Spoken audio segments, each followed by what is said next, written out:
Hi, I'm Mr. Mulaney. It's Friday morning and it's time to review our lesson from yesterday, which I'll call Life in the Colonies slash Emerging Tensions slash Great Awakening. These slides were prepared by my student teacher, Mr. Boyle. Thank you, Mr. Boyle, and let's review. So we talk about westward expansion. The colonies start as very coastal and they keep pushing west. Families were big. Immigration streams from Germany and Ireland caused a growing population, and this starts to pressure the Native Americans who are living further inland.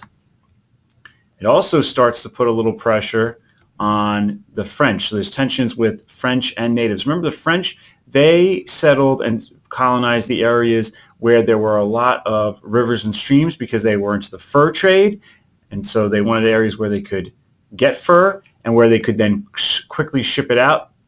Shipping literally on the water, the big way of shipping things back then.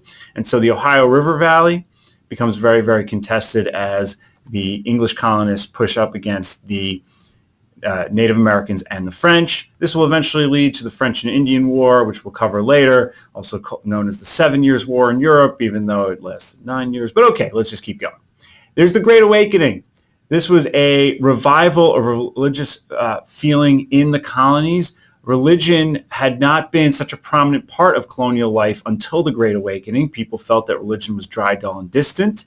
And there was a new wave of preachers who made it more emotional and made it more exciting for people. So George Whitefield would be the typical one. He'd be the one that is most associated with the Great Awakening.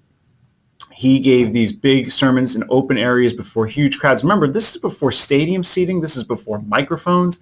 So what these preachers did was pretty impressive to get these big crowds. And they talked about how in Connecticut, Mr. Boyle talked about how in Connecticut there was one church that went from 630 in 1740 to about 3,200 in one year later. This here, an image of what a great awakening revival would have looked like. As you can see, you do have a little podium on which the preacher stands, but then that's it. It's just a big crowd of people all standing on the ground and listening to this for a long, long period of time.